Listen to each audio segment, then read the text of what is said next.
Baik, Assalamualaikum warahmatullahi wabarakatuh. Perkenalkan nama saya Wahyu Mulyadi Siregar dengan NPM 223510883 dari kelas 5A.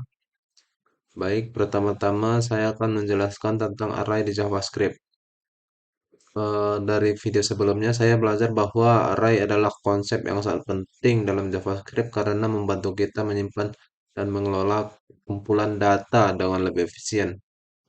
Array memungkinkan kita menyimpan menyimpan banyak nilai dalam satu variabel, dan ini sangat penting dalam pengembangan web.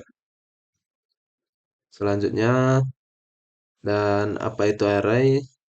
Saya jadi paham kalau array adalah variabel yang bisa menyimpan beberapa nilai dengan tipe data yang berbeda-beda.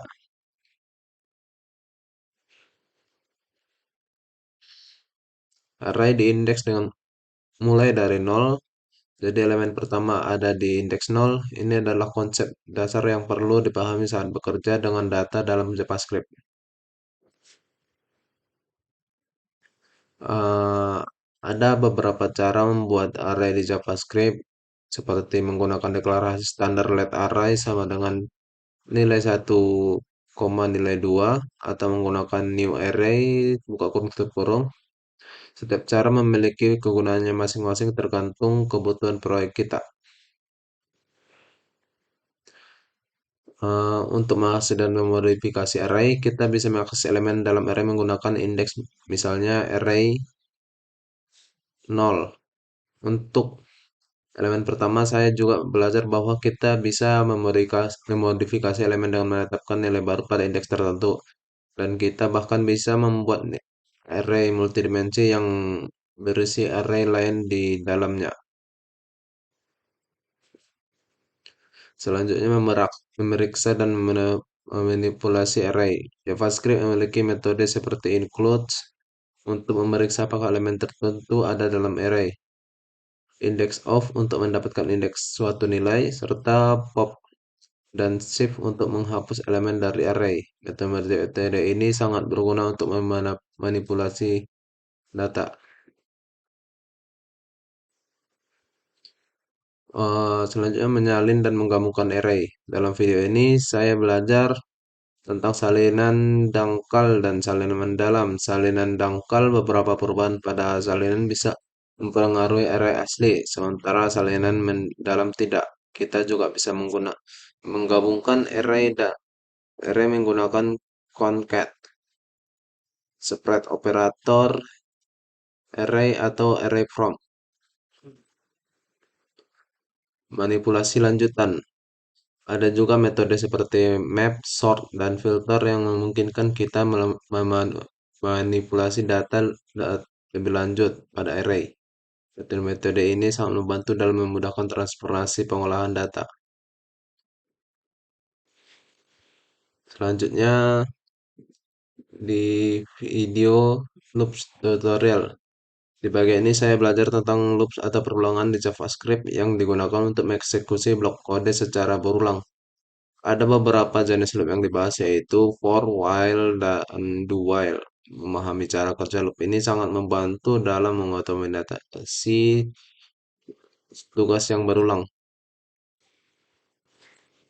Selanjutnya, loop for digunakan untuk ketika kita sudah tahu berapa kali perulangan akan dijalankan. Ada tiga komponen utama: inisialisasi, kondisi, dan peningkatan atau penurunan. Ini membuat loop for sangat cocok untuk iterasi yang terstruktur seperti menelusuri elemen dalam array. Selanjutnya, loop while digunakan ketika kita tidak tahu berapa kali perulangan akan berlangsung, dan perulangan akan terus berjalan selama kondisi benar. Ini sangat berguna ketika jumlah iterasi tidak diketahui sejak awal. Selanjutnya, loop do while. Loop do while mirip dengan loop while, tapi loop ini memastikan bahwa blok kode akan dijalankan setidaknya sekali karena kondisi diperiksa setelah dieksekusi. Perbedaan utama antara loop. Setiap jenis loop memiliki kegunaan yang berbeda. Loop for cocok untuk iterasi dengan jumlah yang pasti, loop while untuk kondisi yang berubah-ubah, dan loop do while untuk memastikan blok kode berjalan setidaknya sekali. Dalam video selanjutnya untuk JavaScript Advanced Loop. Dalam video sebelumnya juga membahas jenis-jenis loop yang lebih canggih seperti for all, for in, for each, dan metode map. Jadi jenis-jenis loop ini sangat membantu dalam mengakses dan memanipulasi data dengan efisien.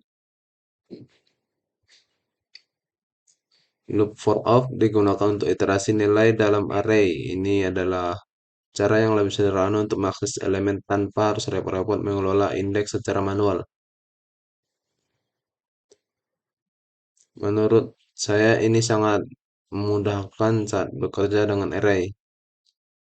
Selanjutnya, loop for in digunakan untuk iterasi properti dalam objek atau indeks dalam array. Biasanya digunakan untuk objek, tetapi juga bisa untuk array jika kita perlu mengakses indeksnya. Selanjutnya, look for each adalah metode yang memungkinkan kita mengakses fungsi setiap elemen dalam array. Ini sangat bermanfaat ketika kita ingin melakukan sesuatu untuk setiap elemen dan kita juga bisa mengakses indeksnya. Metode map mirip dengan for each tetapi menghasilkan array baru yang telah dimodifikasi berdasarkan fungsi yang diberikan. Ini sangat berguna ketika kita ingin membuat array baru tanpa mengubah data asli. Selanjutnya JavaScript asynchronous. Eh, jadi pemrograman sinkronus ini adalah bagian yang menarik dalam JavaScript, terutama saat kita harus menangani operasi yang membutuhkan waktu seperti pengambilan data dari server. Dalam video sebelumnya saya belajar tentang callbacks, promise, dan async await atau await, yang semuanya membantu dalam mengelola operasi asinkron dengan lebih baik. Selanjutnya callback adalah fungsi yang diteruskan ke fungsi lain dan dijalankan setelah fungsi utama selesai. Meskipun efektif, terlalu banyak callback dapat membuat kode menjadi rumit, yang sering disebut callback hell. Promise memberikan cara yang lebih bersih untuk menangani operasi asinkron dibandingkan callback. Kita bisa menggunakan then untuk menangani keberhasilan dan catch untuk menangani kesalahan sehingga kode kita lebih mudah dibaca. Async await memberikan cara yang lebih intuitif untuk menuliskan kode asinkron. Dengan menggunakan async dan await, kita bisa menulis kode yang lebih terlihat seperti sinkron, tapi tetap bekerja secara asinkron di back layar. Ini membuat alur kode lebih mudah dipahami.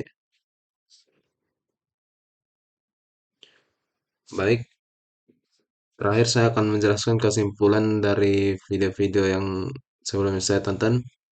Jadi saya belajar bahwa JavaScript memiliki banyak fitur yang sangat berguna untuk mengelola data dan menangani operasi asinkron dengan mudah. Menguasai array, loop, dan pemrograman asinkron sangat penting untuk menjadi pengembang JavaScript yang efektif dan efisien. Sekian dari saya. Assalamualaikum warahmatullahi wabarakatuh.